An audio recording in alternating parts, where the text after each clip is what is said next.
Hello and welcome to another edition of Motor Cars Enthusiasts. Right off the bat on today's show, there's been some reports out there that Ford's released official pricing for the Raptor version of the Ranger, at least in Thailand and Australia.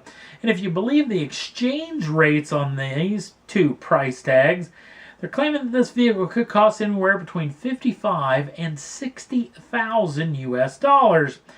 Now, the trick of this deal is the first ever F-150 Raptor of the second generation that I ever laid eyes on had a price tag of $50,000. Now, the trick was it was a pretty low trim-leveled Raptor. That being said, the actual dealership did kick in another $10,000 on top of that price tag, claiming that it was a market correction. Actually, your ending price was going to be $60,000 if you wanted to buy that truck. Now, the trick was, it only stayed on the lot for a couple of weeks, so it obviously went somewhere fast. That being said, Ranger Raptor costing well north of what a base model F-150 Raptor I don't think is the right pricing structure for this machine. The trick of this deal is, if we're just talking about exchange rates from other countries, this thing could have an entirely different price structure once it comes stateside. So we'll definitely keep you in tune of what we hear. Next up on the list, sticking with the Ford Motor Company, they released the brand new Global Focus. This particular machine is going to be going on sale in the European market in the first half of 2019, and the second half of 2019 will be available here in the United States. Now, we only know the European power models as far as this vehicle is concerned. It comes in several different variants, even a state version, even what looks like somewhat of an off-road or crossover vehicle as well. Now, the vehicle will come, at least in European spec, with a 1-liter EcoBoost gasoline engine. You can also upgrade to a brand new 1.5-liter EcoBoost gasoline engine. You can also opt up for a 2-liter EcoBlue diesel variant as well. All of these vehicles will come with an 8-speed quick shift gearbox that is brand new for the Ford Motor Company. It obviously gets all the good stuff that you're really hoping for with all the safety features, along with a big fantastic touchscreen inside of it for all your infotainment action. There's going to be a whole lot more come out of this vehicle over the next several months, especially once we get to see the US spec version that'll hopefully be coming out very soon as well. Not to be left out of the party, its crosstown rival, the Chevrolet Cruze, if you will, is actually getting a mid-cycle refresh. Brand new front fascia, brand new rear fascia in this particular machine. It does get some other color options along with interior color options. It gets a brand new 7-inch touchscreen inside of it as well. All the power plant options will be carryovers from the last generation machine. There was something pretty interesting to hear in the actual press release as well, claiming that the hatchback version of this thing is selling phenomenally well. In fact, almost a third of all Cruzes sold are sold in hatchback trim. So apparently the U.S. market has caught on to the hatchback craze and not really hating them like they did way back in the day.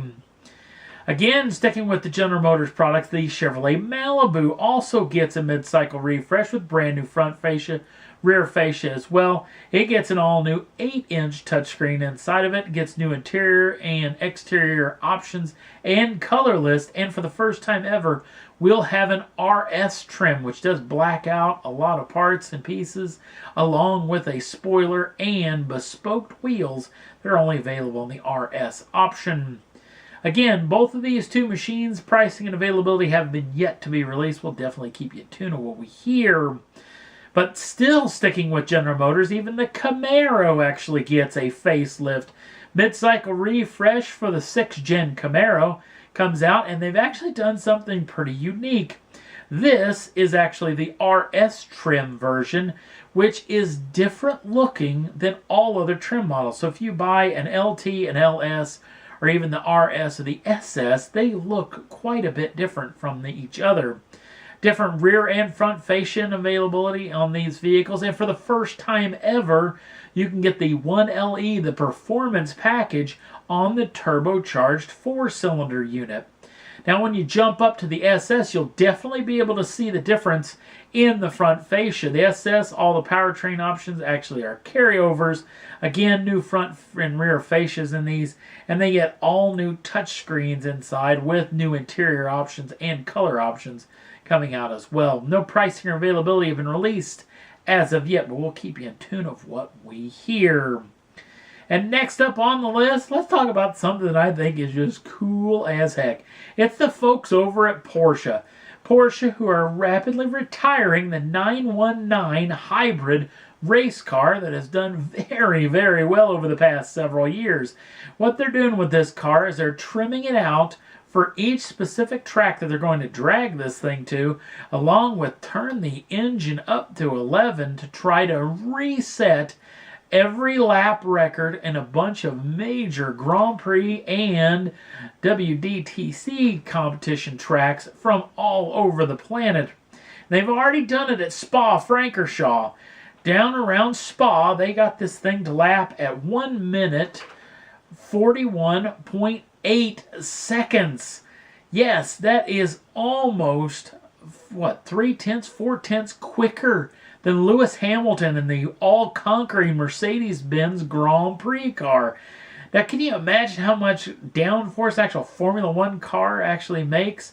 So that 141.7 actually comes in a 1 minute 42.5 seconds in the actual Grand Prix car, which is hugely impressive to actually say the least. So this is a pretty cool deal. I think Porsche's really doing a cool thing, actually taking this car and dragging it all over the place, because this is pretty doggone neat. Cannot wait to hear the next facility they're going to take it to. We'll definitely keep you in tune of what we hear. And that's all there was that I thought was worth talking about for this edition of Motor Cars Enthusiasts. Don't forget to like us over on the Facebook page. Links down in the show notes.